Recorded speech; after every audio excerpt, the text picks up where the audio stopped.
Hello food lovers, welcome to our channel. నేను మీ రాణి Erramsetti. Friends, మీకు చూస్తుంటేనే అర్థమవుతుంది కదా, ఈరోజు రెసిపీ వచ్చేసి చికెన్ బిర్యానీ అండి. చిన్నపిల్లల నుంచి పెద్దవాళ్ళ వరకు అందరికీ ఎంతో ఇష్టమైన రెసిపీ. ఆ ప్రాసెస్ అంతా చూద్దాం. వీడియోని ఫస్ట్ నుంచి లాస్ట్ వరకు స్కిప్ చేయకుండా చూడండి. కొత్తగా వంట నేర్చుకునే పిల్లలు కూడా చాలా ఈజీగా ఈ బిర్యానీ అనేది చేసి ఫ్యామిలీకి సర్వ్ చేయొచ్చండి. ప్రాసెస్ అనేది చాలా సింపుల్గా ఉంటుంది. టేస్ట్ అయితే చాలా బాగుంటుందండి. ఆ ప్రాసెస్ అంతా చూద్దాం. ముందుగా మనం తీసుకున్న చికెన్ని శుభ్రంగా కడిగి క్లీన్ చేసుకుని తీసుకోండి. కడుగుతున్నప్పుడు వాటర్లో సాల్ట్ వేసుకుని క్లీన్ చేసుకోండి, నీచు వాసన అనేది పోతుంది. ఇప్పుడు ఒక 1/2 kg చికెన్ అండి ఇది. దానికి ఇంగ్రీడియంట్స్ అనేవి చూపిస్తున్నాను. ఒక 1/2 టేబుల్ స్పూన్ సాల్ట్ వేసుకుని, ఒక 1/4 టీ స్పూన్ పసుపు వేసుకుని, ఒక పెద్ద టేబుల్ స్పూన్తో అల్లం వెల్లుల్లి పేస్ట్ వేసుకోండి. అలాగే కడిగి కట్ చేసి పెట్టుకున్న కొత్తిమీరని పుదీనాని వేసుకుని ఒక 4-5 టేబుల్ స్పూన్ల వరకు పెరుగు వేసుకోండి. అలాగే ఒక టేబుల్ స్పూన్ గరం మసాలా వేసుకుని, ఒక టేబుల్ స్పూన్ చికెన్ మసాలా వేసుకోండి. మనం వేసిన ఇంగ్రీడియంట్స్ అన్నీ కూడా చికెన్కి బాగా పట్టేంత వరకు చేత్తో బాగా కలుపుకుంటూ చికెన్ని మ్యారినేట్ చేసుకోండి. ఒక టేబుల్ స్పూన్ నిమ్మరసం కానీ వెనిగర్ కానీ వేసుకోండి. పెరుగు వేసుకున్నా కూడా ఒక అరచెక్క నిమ్మరసం పిండుకునైనా తీసుకోండి, లేదంటే ఒక 1/2 టేబుల్ స్పూన్ వెనిగర్ అయినా వేసుకోండి. మనకి టైం అనేది తక్కువగా ఉన్నప్పుడు కూడా ఇలా వెనిగర్ కానీ నిమ్మరసం కానీ వేసుకుంటే చికెన్ అనేది చాలా సాఫ్ట్గా ఉంటుందండి, త్వరగా ఉడికిపోతుంది. ఈ విధంగా మ్యారినేట్ చేసుకుని మూత పెట్టుకుని చికెన్ని పక్కన పెట్టుకోండి. ఒక అరగంట తర్వాత మనం కర్రీ అనేది స్టార్ట్ చేద్దాం. ఇంకా అరగంట తర్వాత స్టవ్ ఆన్ చేసుకుని కర్రీకి సరిపడా పాత్ర పెట్టుకోండి. ఏదైనా మందంగా ఉన్న పాత్ర పెట్టుకుని దానిలోకి ఒక 3 గరిటెల వరకు ఆయిల్ పోసుకోండి. ఆయిల్ కాగిన తర్వాత మసాలా దినుసులు వేసుకోండి. 2 లవంగాలు, ఒక దాల్చిన చెక్క ముక్క, కొంచెంగా షాజీరండి, అలాగే ఒక అనాస పువ్వు వేసుకోండి. ఇవి చిటపట్లాడుతున్నప్పుడు కొన్ని కరివేపాకులు కూడా వేసుకుని వెంటనే సన్నగా తరిగిన ఉల్లిపాయల్ని 1 కప్ వేసుకోండి. మీడియం సైజు ఉల్లిపాయలు 2 తీసుకుని సన్నగా కట్ చేసి వేస్తున్నానండి. దీనిలోకి 1 టేబుల్ స్పూన్ సాల్ట్ వేసుకుని చిటికెడు పసుపు కూడా వేసుకోండి. ఇవన్నీ కూడా గరిటెతో కలుపుకుంటూ బాగా ఫ్రై చేయండి. మూత పెట్టుకుని 2 నిమిషాలు బాగా మగ్గేంత వరకు ఉడికిద్దాం. ఇలా మధ్య మధ్యలో చూసుకుంటూ కలుపుకుంటూ మగ్గించండి. ఉల్లిపాయలు అనేవి కలర్ చేంజ్ అయ్యి బాగా మగ్గాయి కదా, ఈ టైంలో 1 టేబుల్ స్పూన్ అల్లం వెల్లుల్లి పేస్ట్ వేసుకోండి. అల్లం వెల్లుల్లి కూడా పచ్చివాసన పోయేంత వరకు ఆయిల్లో బాగా ఫ్రై చేద్దాం. ఇలా గరిటెతో కలుపుకుంటూ ఫ్రై చేయండి. అల్లం వెల్లుల్లి పేస్ట్ని ఎక్కువగా గ్రైండ్ చేసుకుని మీరు స్టోర్ చేసుకోవాలి అనుకుంటే, బాక్స్లో స్టోర్ చేసుకోవాలి అనుకుంటే గ్రైండ్ చేస్తున్నప్పుడు కొంచెంగా సాల్ట్ పసుపు వేసుకుని గ్రైండ్ చేశారంటే ఎక్కువ రోజులు ఫ్రెష్గా ఉంటుందండి. ఆ తాజాదనం అనేది పోకుండా మనకి కర్రీస్లో వాడుకునేటప్పుడు కమ్మగా అనిపిస్తుంది, మంచి వాసన వస్తూ ఉంటుంది. అలా ఫ్రెష్గా ఉండాలి అంటే కొంచెంగా సాల్ట్ పసుపు వేసుకుని గ్రైండ్ చేసుకోండి. గ్రైండ్ చేసుకుని స్టోర్ చేసుకోండి. ఇప్పుడు అల్లం వెల్లుల్లి బాగా ఫ్రై అయింది కదా, మ్యారినేట్ చేసుకున్న చికెన్ని కళాయిలో వేసేసుకుని గరిటెతో బాగా కలుపుదాం. చికెన్ నుంచి వాటర్ అనేవి రిలీజ్ అవుతూ ఉంటాయి. ఇలా గరిటెతో బాగా కలుపుకుని మూత పెట్టి ఒక 5 నిమిషాల పాటు ఉడికిద్దాం. మధ్య మధ్యలో చూసుకుంటూ కలుపుకుంటూ ఉడికించండి. చికెన్ నుండి వాటర్ అనేవి బాగా రిలీజ్ అయ్యి చికెన్ అనేది ముద్దలాగా రావాలి. ఆయిల్ అంతా కూడా పైకి రిలీజ్ అవుతూ కనిపించాలండి. అంతవరకు కూడా ఉడికించి కారం యాడ్ చేద్దాం. కారం అనేది మీ స్పైసీనెస్కి తగ్గట్టుగా యాడ్ చేసుకోండి. నేను 1/2 kg చికెన్కి 1.5 టేబుల్ స్పూన్ల వరకు కారం వేసానండి. ఈ కారం కూడా చికెన్కి బాగా కలిసేంత వరకు గరిటెతో కలుపుకొని 2 నిమిషాలు ఇలాగే మూత పెట్టి ఉడికించండి. వాటర్ అనేవి అప్పుడే యాడ్ చేయకుండా కారం అనేది కొంచెం ఫ్రై అయ్యి మంచి వాసన వచ్చేంత వరకు ఫ్రై చేయండి. ఇలా ఉడికించండి. కారం అంతా కూడా ముక్కలకి బాగా పట్టింది కదా, ఈ టైంలో వాటర్ని యాడ్ చేద్దాం.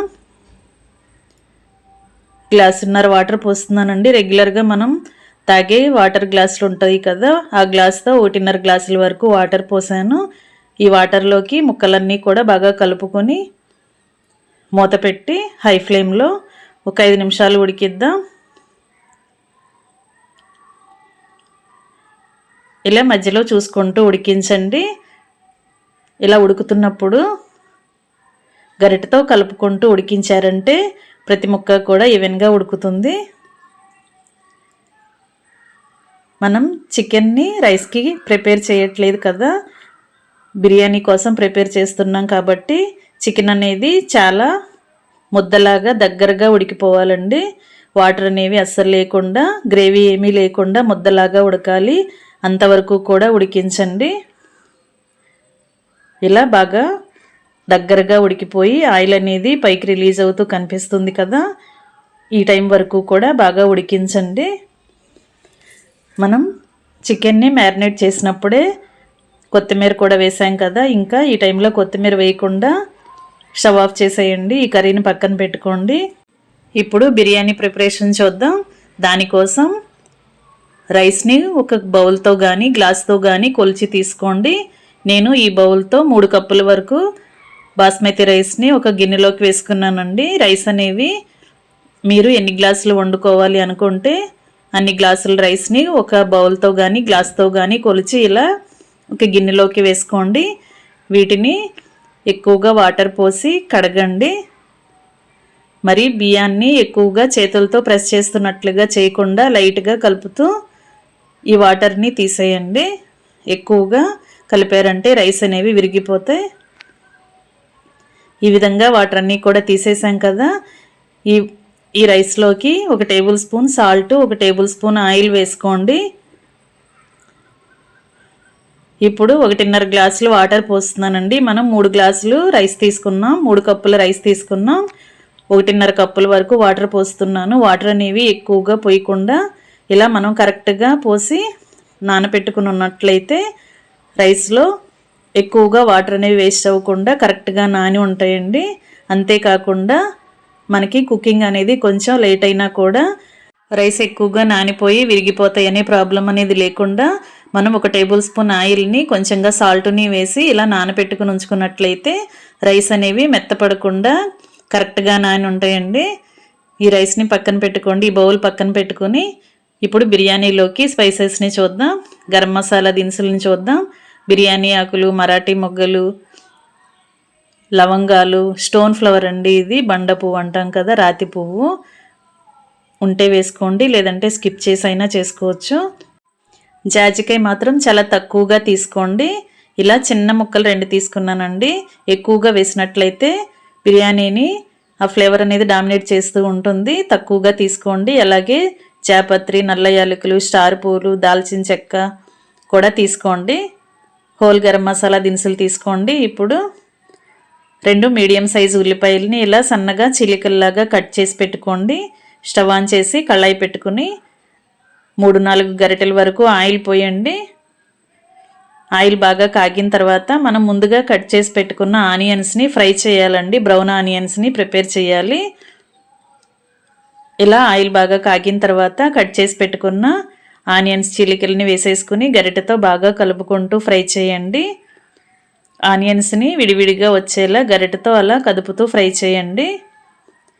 ఇలా విడివిడిగా వచ్చేలా చేసినట్లయితే ఆనియన్స్ అనేవి చాలా ఫాస్ట్గా ఫ్రై అయిపోతాయి. ఫ్లేమ్ సిమ్లో పెట్టుకుని మాత్రమే ఫ్రై చేయండి. ఈ విధంగా ఈ కలర్లో వచ్చేంత వరకు ఫ్రై చేయండి. ఇప్పుడు ఇవన్నీ కూడా కళాయిలో ఒక సైడ్కి తీసుకోండి. ఎందుకంటే ఆనియన్స్ అనేవి ఆయిల్ని ఎక్కువగా పీల్చుకుంటాయి కదా, అదంతా కూడా ఆయిల్ అంతా ఇలా ఎక్సెస్ ఉన్న ఆయిల్ అంతా కూడా ఒక సైడ్కి వచ్చేస్తుందండి. ఈ విధంగా తీసుకుని ఆనియన్స్ని మాత్రమే మనం కళాయిలో నుండి బయటికి తీద్దాం. ఇలా ఒక సైడ్కి పెట్టినట్లయితే ఆనియన్స్లో ఉన్న ఆయిల్ అంతా కూడా ఇలా పక్కకు వచ్చేస్తుంది. ఈ విధంగా తీసుకున్న ఫ్రైడ్ ఆనియన్స్ని ఇలా ఒక జల్లెల్లో కానీ ఒక ప్లేట్లోకి కానీ తీసుకుని వేసుకోండి. ఇలా అన్నీ తీసుకున్నాం కదా, ఇప్పుడు కళాయిలో ఉన్న ఆయిల్తో మనం రైస్ అనేది ఉడికిద్దాం. హోల్ గరం మసాలా దినుసులన్నీ కూడా అలా వేసేసుకుని బిర్యానీ ఆకులను కూడా వేసుకుని సన్నగా కట్ చేసి చీలికల్లాగా చేసుకున్న ఉల్లిపాయల్ని, 2 పచ్చిమిర్చి చీలికల్ని కొన్ని వేసుకోండి. అలాగే కొత్తిమీరని, పుదీనాని కూడా వేసుకుని పచ్చివాసన పోయేంత వరకు ఆయిల్లో బాగా ఫ్రై చేయండి. ఉల్లిపాయలు అనేవి బాగా మగ్గిన తర్వాత ఒక పెద్ద టేబుల్ స్పూన్తో అల్లం వెల్లుల్లి పేస్ట్ వేసుకోండి. ఇది కూడా ఆయిల్లో బాగా కలుపుకుంటూ ఫ్రై చేయండి. పచ్చివాసన అంతా పోయేంత వరకు బాగా ఫ్రై చేసి మనం వాటర్ని కొలిచి తీసుకుందాం. ఏ కప్పుతో అయితే రైస్ తీసుకున్నామో అదే కప్పుతో 3 కప్పుల రైస్కి 6 కప్పుల వరకు వాటర్ పోస్తున్నానండి. ఇలా 6 కప్పులు కొలిచి తీసుకున్నాను. దీనిలోకి సాల్ట్ వేసుకోండి. సాల్ట్ అనేది వాటర్ టేస్ట్ కన్నా మనం రెగ్యులర్గా తినే టేస్ట్ కన్నా కొంచెం ఎక్కువగానే వేసుకోండి. అలాగే కొంచెం పసుపు కూడా వేసుకుని 1 టేబుల్ స్పూన్ గరం మసాలా, 1 అర టేబుల్ స్పూన్ బిర్యానీ మసాలా వేసుకోండి. ఇవన్నీ కూడా వాటర్లో కలిసేంత వరకు గరిటెతో బాగా కలపండి. ఇప్పుడు ఈ కళాయికి మూత పెట్టి మూత అనేది ఒక సైడ్కి కొంచెం గ్యాప్ వచ్చేలా ఇలా మూతను పెట్టండి. మొత్తం అంతా కళాయిని క్లోజ్ చేయకుండా, కవర్ చేయకుండా కొంచెం గ్యాప్ అనేది పెట్టి వాటర్ని బాగా కాగించండి. ఇలా బాగా కాగుతున్నాయి కదా, ఇప్పుడు వాటర్ని టేస్ట్ చూసుకోండి. సాల్ట్ అనేది కొంచెం ఎక్కువగానే అనిపించాలండి. కరెక్ట్ టేస్ట్ కాకుండా కొంచెం ఎక్కువగా ఉంటేనే రైస్కి కరెక్ట్ టేస్ట్ అనేది వస్తుంది. ఇప్పుడు మనం ఆయిల్లో సాల్ట్ వాటర్లో నానబెట్టుకున్న రైస్ని వాటర్లో వేసేసుకుందాం. వాటర్ అనేవి మనం గిన్నెలో కరెక్ట్గా కొలిచి పోసుకున్నాం కాబట్టి బియ్యం అనేవి ఎక్కువగా నానకుండా కరెక్ట్గా నానేయండి. ఇప్పుడు ఈ రైస్ని వాటర్లో బాగా కలిపి మూత పెట్టి రైస్ని బాగా ఉడికిద్దాం.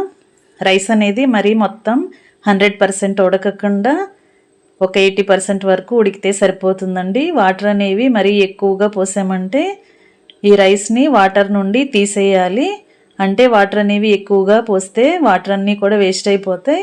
అందుకే నేను కరెక్ట్గా 6 కప్పుల వరకు కొలిచి తీసుకున్నానండి. వాటర్ అనేవి కరెక్ట్గా సరిపోయాయి.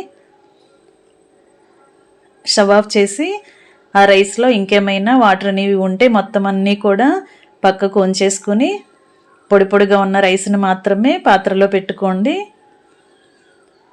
ఇప్పుడు బిర్యానీని దమ్ చేయటానికి కొంచెం మందంగా ఉన్న పాత్రని స్టవ్ మీద పెట్టుకుని ఫ్లేమ్ మొత్తం తగ్గించండి. లో ఫ్లేమ్లోనే దమ్ చేసుకునే ప్రాసెస్ అనేది చేయాలండి. రైస్ని దమ్ చేసే ప్రాసెస్ అనేది లో ఫ్లేమ్లోనే చేసుకోవాలి. 2 టేబుల్ స్పూన్లు నెయ్యి వేసుకుని పాత్ర మొత్తానికి ఇలా స్ప్రెడ్ చేసుకోండి. అంచుల వరకు కూడా ఇలా నెయ్యిని మొత్తం అంతా అప్లై చేసుకోండి. ఇప్పుడు మనం వాటర్ అన్నీ తీసేసి రైస్ని పక్కన పెట్టుకున్నాం కదా, ఆ రైస్ని కొంచెంగా అడుగున మాత్రమే కొంచెం రైస్ని మాత్రమే ఇలా నేను చూపించిన విధంగా కళాయిలో పలుచగా స్ప్రెడ్ చేసుకోండి. రైస్ని 3 వంతుల రైస్ వరకు పక్కన పెట్టుకుని 1 వంతు రైస్ మాత్రమే అడుగున వేసుకోండి. మరి ఎక్కువగా రైస్ అనేది అడుగున వేయొద్దు. ఇప్పుడు ముందుగా ఆయిల్లో ఫ్రై చేసుకున్న ఫ్రైడ్ ఆనియన్స్ని అలా వేసుకోండి. ఈ టైంలో సన్నగా తరిగిన కొత్తిమీరని, పుదీనాని కూడా వేసుకోవచ్చండి. ఇప్పుడు మనం ముందుగా కుక్ చేసి పక్కన పెట్టుకున్న చికెన్ కర్రీ అంతా కూడా అలా రైస్ మీద పల్చగా పెట్టుకోండి. ఉడికించిన కర్రీ మొత్తాన్ని కూడా ఇలా రైస్ మొత్తాన్ని కవర్ చేస్తున్నట్లుగా పల్చగా స్ప్రెడ్ చేసుకుని ఇంకా మిగిలిన రైస్ అంతా కూడా ఇలా కర్రీ పైన వేసేసుకోండి. గరిటెతో రైస్ని ఎక్కువగా కదిపారంటే విరిగిపోతుందండి, పలుకులుగా రాదు. చాలా జాగ్రత్తగా ఈ ప్రాసెస్ అనేది చేసుకోండి. మిగిలిన ఫ్రైడ్ ఆనియన్స్ని వేసేసుకోండి. అలాగే కొత్తిమీర, పుదీనా ఉంటే అది కూడా వేసుకోండి. ఇప్పుడు 2 టేబుల్ స్పూన్లు నెయ్యిని రైస్ మొత్తానికి స్ప్రెడ్ చేసి మూత పెట్టుకుందాం. ఇలా మూత పెట్టుకున్నాం కదా, ఇప్పుడు దమ్ అనేది ఆవిరి అనేది బయటికి పోకుండా ఏదైనా పాత్రతో గిన్నె నిండా వాటర్ తీసుకోండి. ఏదైనా బరువుగా ఉన్న పాత్రను తీసుకుని దాని నిండా వాటర్ పోసి ఇలా మూత పైన నేను చూపించే విధంగా పెట్టండి. అలా పెట్టి ఒక 5 నిమిషాల పాటు హై ఫ్లేమ్లో బాగా ఉడికించి మిగిలిన ఒక 5 నిమిషాల పాటు సిమ్లో ఉడికించండి. అప్పుడు ఆవిరి అనేది బయటికి పోకుండా చక్కగా ఇలా కుక్ అవుతుంది. ఇంకా స్టవ్ ఆఫ్ చేసుకుని వేడివేడి చికెన్ దమ్ బిర్యానీని సర్వ్ చేసుకోవటమే. ఫ్రెండ్స్, ప్రాసెస్ అనేది మీకు నచ్చినట్లయితే లైక్ చేయండి. ఈ ప్రాసెస్తో ఒక్కసారి కుక్ చేసి చూడండి. ఫ్లేవర్ కానీ టేస్ట్ కానీ చాలా చాలా బాగుంటుందండి. చిన్నపిల్లలు పెద్దవాళ్ళు అందరూ కూడా ఎంజాయ్ చేస్తూ తినే రెసిపీ కంప్లీట్ అయిపోయింది. చికెన్ దమ్ బిర్యానీ సింపుల్గా టేస్టీగా చేసుకునే రెసిపీ రెడీ అయిపోయిందండి. మీకు నచ్చినట్లయితే వీడియోని లైక్ చేయండి, ఛానల్ని సబ్స్క్రైబ్ చేసుకోండి. మరొక రెసిపీతో మళ్ళీ కలుద్దాం. Thanks for watching. నేను మీ రాణి ఎర్రంశెట్టి.